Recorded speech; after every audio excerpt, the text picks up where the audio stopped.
You've probably heard of Laika, the first dog in space whose story ended in tragedy. But what if I told you there was another mission, one that needed to prove a living being could not only orbit the Earth, but also come home alive? This is the incredible tale of Belka and Strelka, the space dogs that made it back. In the summer of 1960, the Soviet space program selected two small stray dogs from the streets of Moscow. Their names were Belka, meaning little squirrel, and Strelka, little arrow. These weren't just any dogs. They were chosen for their calm temperament and small size, perfect for the tiny capsules they would call home. For months, they underwent intense training. They were confined to smaller and smaller cabins, exposed to loud rocket noises, and spun in centrifuges to prepare them for the G-forces of launch. They even practiced eating a special jellied food designed for weightlessness. Every step of their training was a dress rehearsal for the human spaceflight that would soon follow. On August 19, 1960, it was showtime. Belka and Strelka were loaded into the Korabl Sputnik 2 spacecraft. But they weren't alone. Their traveling companions included a gray rabbit, 42 mice, 2 rats, and even a collection of plants and fungi. It was a true cosmic ark. As the rocket roared to life, their little hearts raced, but inside the capsule, the life support systems worked perfectly.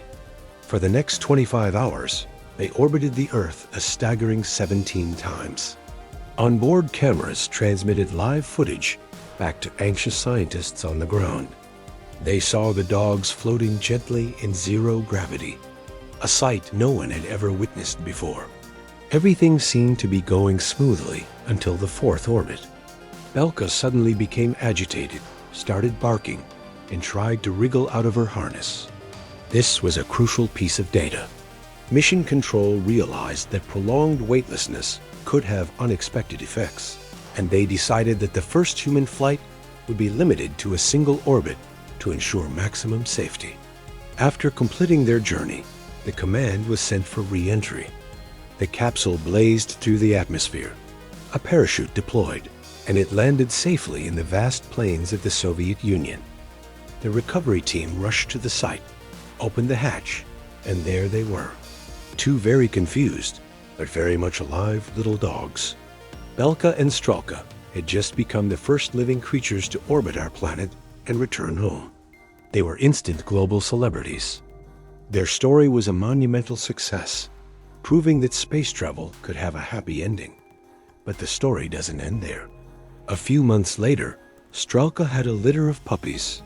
In a remarkable gesture of goodwill during the tense Cold War, one of these puppies, named Pushinka, was given as a gift to President John F. Kennedy's daughter, Caroline.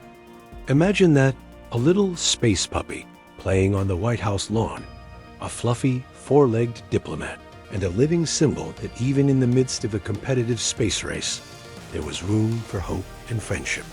Thanks for watching. If you loved this piece of space history, don't forget to like, subscribe, and hit that notification bell for more amazing stories.